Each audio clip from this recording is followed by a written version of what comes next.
Welcome to On Health with Houston Methodist. I'm Zach Moore. I'm a photographer and editor here, and I'm also a longtime podcaster.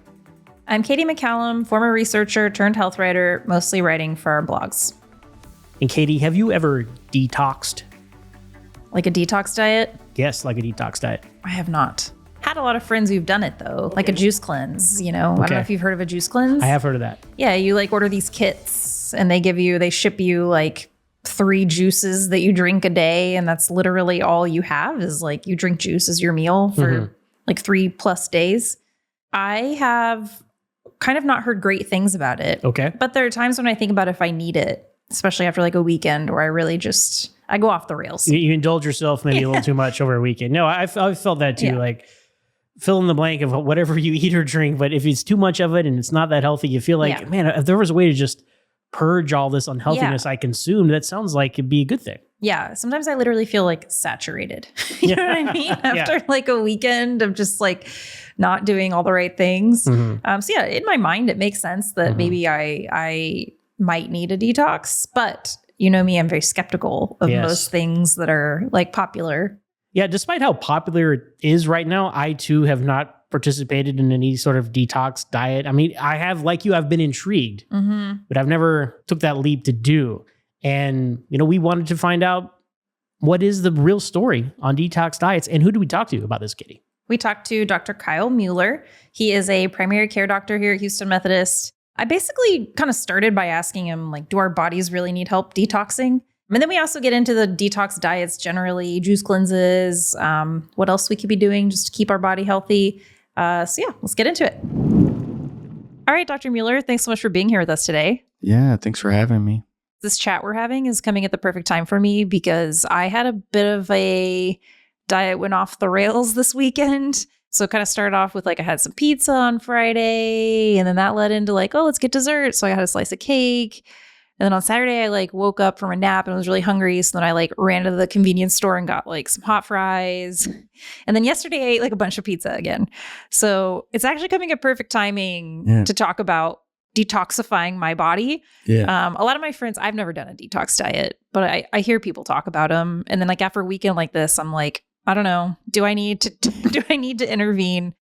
Before we get into the diet part of it all, I want to get into like the tox part of detox. So what is toxic to our bodies? Is all the added sugar and alcohol I pumped into my body this weekend really a toxin to me? Yeah. I mean, the word toxin is kind of a specific term.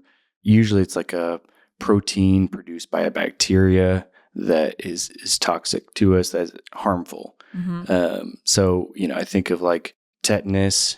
It's a poison that's in Clostridium and it causes paralysis, or botulinum toxin, Shiga toxin, it's in E. coli. So all those are examples of toxins that bacteria make that make us sick. But yeah, as far as, you know, junk food, I think it's a bridge too far to call those toxins, you know, but as far as are they healthy for us? You know, probably not. We should probably try to limit those. I guess my next question is whether it's a real toxin or not, what we put in our bodies obviously affects our bodies. I mean, I'm assuming our bodies have ways of sort of getting rid of the bad stuff, keeping the good stuff and things like that. So what does that process look like? Our body is trying to keep a state of what's called homeostasis, and that just means kind of like equilibrium. And so there's parameters that, you know, for every little thing that your body regulates, whether that's sodium or ammonia, and it does that by expelling it through urine or through your feces. Your liver is filtering the blood and, you know, helping you digest things. But then again, your kidneys filter out and your blood and then excrete it through your urine. And so those natural ways, you know, when it's functioning like it should, without liver disease, without kidney disease, you shouldn't have a buildup of anything toxic, you know, because all of those should be at a normal level.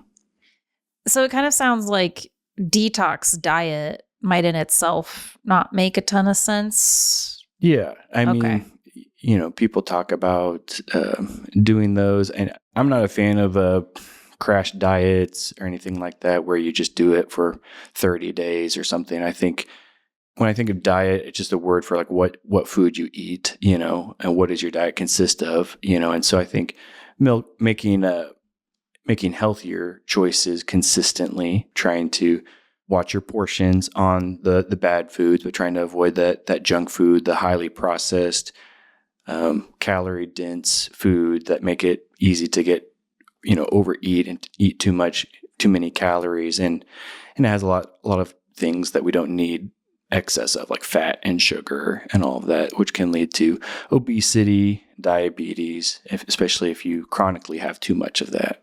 Yeah. To that end, when we are thinking about what we eat, and like in my example of like diet went way off the rails this weekend, do I need to intervene with any kind of real substantial steps other than like recommit to eating a healthier diet? Does having a ton of added sugar, like I did wake up, I feel like saturated with like pizza. Like I woke up feeling like I smelled like pizza. Yeah. So like, is this stuff really building up in our bodies at all that way? Or is just, I think I ask because the term detox diet makes you assume that like you do need to detoxify yourself. Right. Yeah. I think that is kind of the understanding, but when someone uses that term, but I don't think it's correct. Okay. So like I said, too many calories over time, that's going to lead to excess, fat and all of that, which can mess up your endocrine system and lead to insulin resistance, which can lead to higher sugar levels and then diabetes. Obesity can lead to higher blood pressure, sleep apnea, all of those things as well. So all that is kind of related to our diet and our exercise habits and all of that. But yeah, one aspect that I did want to address when you kind of said, you had an unhealthy meal and then it kind of led to more unhealthy choices. Mm-hmm. I think sometimes we get in our own heads about that and we say, well, I had a donut for breakfast, so my diet's ruined. So I'm going to have ice cream for lunch and then, or whatever it is and make more unhealthy choices. So I think, not beating yourself up about it and then saying, even though I had something unhealthy for breakfast, for lunch, I'll try to be healthier and make the healthier choice, get the salad with the grilled chicken instead of the fried chicken, different things like that. Just, making consistently healthier choices as opposed to the unhealthy choices. And I would also say portion size plays into that. So like, one piece of pizza may not be that unhealthy. Mm-hmm. Is it the world's best food? Maybe not, but it's fine. But, having 4 pieces of pizza, that's too many calories. It's going to lead to more issues and more problems.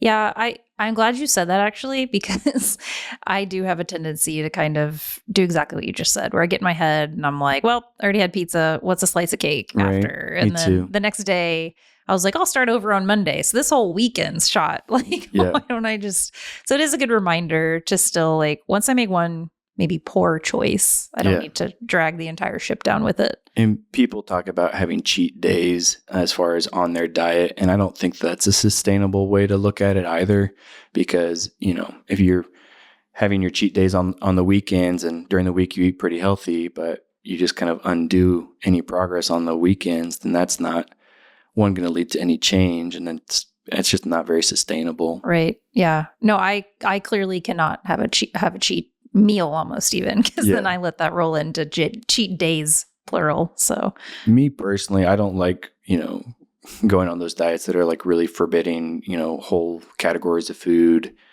For me, that doesn't work, like a 0 carb keto diet or something. I know it works for some people. I do think, you got to find the diet that works for you. But, again, I think sustainability, like, can you keep it up long term? Because it doesn't matter if you do low carb or keto and drop 40 pounds, but you can only do it for a month and then you regain it all back, or maybe even worse off than where you started. Yeah, that's a good segue into my next question about a particular detox diet that I have heard the most about, juice cleansing, where essentially people just order these like kits of juices and you like just literally drink juice for like at least a week sometimes. Yeah. What are your thoughts on juice cleansing? I mean, I think we've already kind of said the general idea, maybe not great, but can they even be like detrimental potentially? Yeah, I would think so. I mean, one thing is with juices, you're missing out on the fiber from whatever it is that you're juicing. So like if it was vegetables or fruits, you're basically taking out the fiber and just getting the other things, which, I'm sure there's some nutrients in there, but also the sugar. Mm-hmm. And so, I would say probably less processing is better. And then it'll take your body longer to digest it. You get that fiber that will help prevent constipation and kind of keep things moving, all of that. When in doubt, I think eating the whole fruit or the whole vegetable is going to be better than drinking it. Now, if for some reason someone just, I'm not going to eat vegetables or fruit, maybe a supplement with some vitamins or some fruit or vegetable juice occasionally, I guess would be okay. But again, I would recommend just eating the fruit or eating the vegetable by itself.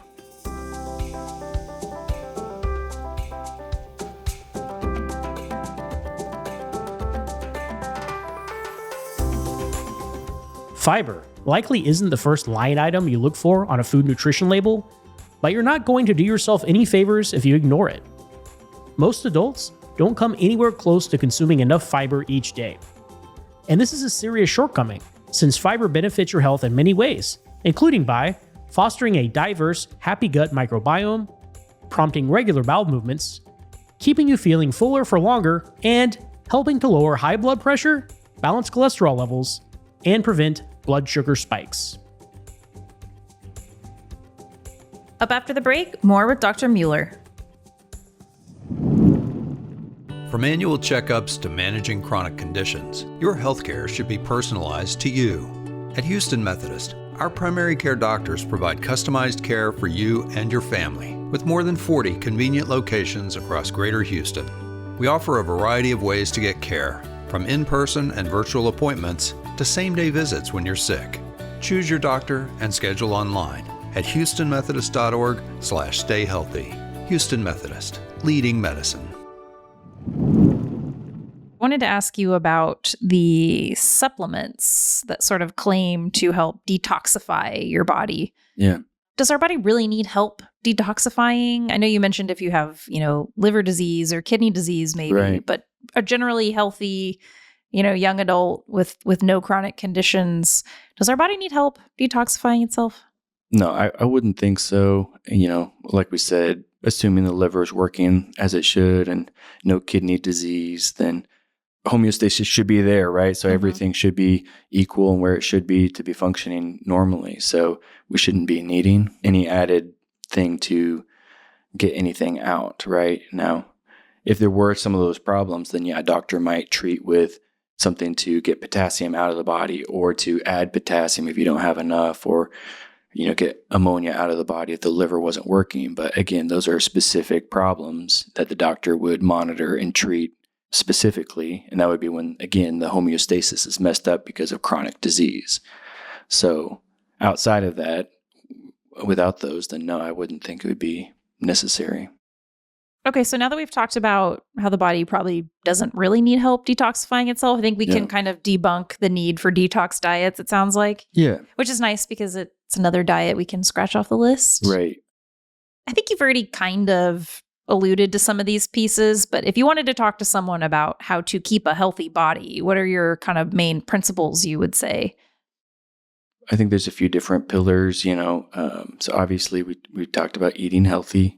There's different components of eating healthy. One is portion size. And I think that a lot of us have lost the ability or recognition of normal portions, whether that's eating fast food and, they get these supersized portions that are way too much food, way too many servings of whatever it is, whether that's something we shouldn't be eating in the first place, like soda or French fries. Yeah. Or even if it was healthy, it's just too much, right? So portion size is one, and then obviously content, what are you eating healthy things? So I think it's good to avoid highly processed foods. A lot of those are junk foods that are calorie dense, like I said, French fries, potatoes are okay in the diet, but you fry them up and you add salt, and then your portions are too much, and then the fat adds the extra calories that you don't need, and then it becomes really unhealthy. The other thing would be activity level. And so it does depend on, what you do for a living as far as your job, because some people's job are very active and they're always walking around. And I have a lot of patients who say, yeah, my job, I get 10,000 steps, 20,000 steps in a day, it's just great. I mean, that's more steps than I get. Yeah, I barely get 3,000 sometimes. I have a desk job, obviously. Yeah. So most of us that are more sedentary, we really need to be getting probably 20 minutes of activity per day. Go for a walk for that 20, 30 minutes. I think strength training has some unique benefits. So I would definitely think adding strength training to a regimen can be very helpful. And when I say strength training, that can be machines, dumbbells. You can also do body weight. And so with body weight exercises, you don't have to go to the gym. You can do them at home. And you can do things like push-ups, lunges, squats without weights. And it's just using your body as the weight, kind of calisthenic type exercises. Right. And those you can kind of change how you do them to find a way that's easy for you and at your level and your starting point. And then you can make them harder by adjusting the angle. And, there's a lot of YouTube videos on how to do that and things like that if someone's interested. Yeah, that's awesome. As I've aged, gotten more into body weight training. When I was younger, I was very like calorie focused with exercise. So it was like, what's the best bang for my buck? I would get on the elliptical for 20 minutes and go like as hard as I could. Right. I would do that 5 days a week. That lasted until my late 20s when my knees started hurting constantly. Yeah. And so I've gotten into body weight training, and I will say, you don't think it, but your body is heavy and is plenty of weight. Like it is really hard to do 10 push-ups. It took me almost a year of doing push-ups to be able to get to do 10 in a row. And you can start doing them at an angle, like maybe against the wall or against the countertop, and then you can kind of slowly decrease that angle until you're horizontal for like a normal push-up. You can also do push-ups from the knee and then that instead of your toes, and that kind of makes it easier.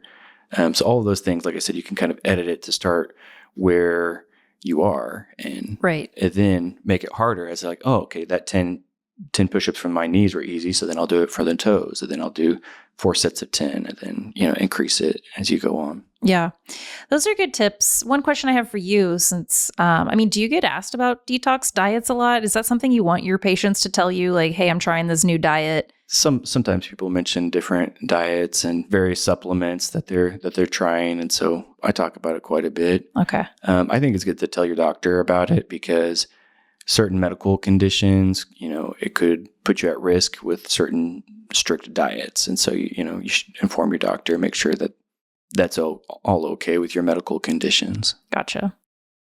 All right. Well, I think that's pretty much all the questions I had. Is there anything else that you would want our listeners to know about keeping your body free of toxins, quote unquote toxins, I guess we should say? Anything else you want people to know? I guess, when I think of toxic things or like things that aren't good for us, one would be smoking, I see that a lot, or tobacco and nicotine use. One of the best things you can do for yourself is to at least cut down, if not stop completely. And then as far as alcohol use, you want to be careful that it's not too much. And I think new studies are kind of coming out saying the less alcohol, it's probably the better. Yeah. I know it can interfere with your REM sleep, which is your deep sleep. So not drinking late at night, at the very least. All that to say, watching alcohol consumption, decreasing tobacco consumption. I think those are, toxins that people don't think about very much that, it could be harmful. Yeah, no, definitely. A quick follow-up question to that. Could a detox diet help somebody? Help something. Yeah. Or should we just, again, scratch that right off of like, really the thing to do is stop smoking? Or Right. Yeah. I would think not. I would think instead, talk to your doctor. If you need help quitting smoking, now there's multiple medications that can help with that, help with cravings. And same with alcohol. Let's say it's an actual problem, a dependence. Well, then there's medication that can help with that. There's different kinds of therapy and different things that the doctor can try. So it's worth, if those are a problem, bringing it up, saying, hey, I've been wanting to quit or cut down, talk about strategies. Yeah, gotcha. All right. Well, this was really great. Thank you. I've definitely feel a little bit better coming out of my bad weekend. We'll not be trying a detox diet. Okay, good. We'll probably just try to get back to eating healthy like I usually do during the week and maybe not letting the next weekend get off the rails. Sounds good. All right. Well, thanks for joining us. This was great. All right, thanks. So detox diets do not work, Katie. Does not sound like they do. Sounds like your body really does not need help detoxing. Yeah, the way I always assumed detox diets worked was going in and changing all the fluids on your car or something, right? Flushing out the bad fluids or putting in some new fluids. And then you would have to do this, I don't know, quarterly or with some regularity, right? But to Dr. Mueller's point, crash diets don't work. And this is kind of what this would be, right? Yeah, it's definitely a crash diet. He talked up too about, what's a toxin? I had my horrible weekend of eating pizza and stuff, but those aren't really toxins. I mean, no, they're not good for me, but I also don't need to be doing a detox diet after just binging over the weekend. He did bring up that smoking and drinking alcohol are kind of toxic. And so if you're trying to detoxify your body, maybe just don't put those in your body in the first place. And, there is that slippery slope of unhealthy eating and drinking. And you said, well, I've already had a cupcake. I'll have 3 cupcakes. And you know what? No, that actually, stop with the 1 cupcake. The 3 is not helping. Yeah, it's true. It's hard to do, but it's true. Yeah. Yeah. I liked his kind of like simple approach to just like the healthy lifestyle thing. I know it's kind of boring and we want to be able to say like, oh, no, I did my 3-day juice cleanse. I'm all better now. But, the simple answer is actually the easiest and the most correct, which is just try to eat, healthy when you can and try not to overdo it. Portion control. He mentioned portions a lot. And I think that's a big part of why people start to feel, like I like to say, saturated, like because you've eaten too much. I don't know, Zach, how about you? What was your takeaway from this one? Yeah, it's like so many of the other conversations we have on this podcast, everything in moderation, watch what you consume, take care of yourself. There are other ways to quote unquote properly detox your body, most of which your body will take care of itself. Right. So unless you have like a kidney problem or something. And right. At which point, go see your doctor, make sure if your blood work looks okay, if you seem okay, you're probably detoxifying any kind of toxin in your body. If you smoke, maybe try to get some help quitting smoking. If you drink, maybe think about how much you're drinking. But otherwise, it's just, the simple stuff. Yeah. We both know people who have done detox diets. And a lot of people claim that it helps them. And if it does, then you really can't discount that, right? To each their own there. Yeah. Well, I mean, I would say, though, he did mention the downsides of a juice cleanse. You're stripping out a lot of fiber and things. Those are important nutrients. So you're basically packing a bunch of calories into something that has no fiber and you're drinking it instead of eating it. Like, just eat the fruit. You don't have to juice it. I think a doctor's told us that before. Eat the fruit, skip the juice or something like that. So, I mean, I still say maybe just go with the simple approach of just a holistic, healthy lifestyle. All right. Cannot go wrong with that advice. So that's going to do it for this episode of On Health with Houston Methodist. Be sure to share, like, and subscribe wherever you get your podcasts. We drop episodes Tuesday mornings. So until next time, stay tuned and stay healthy.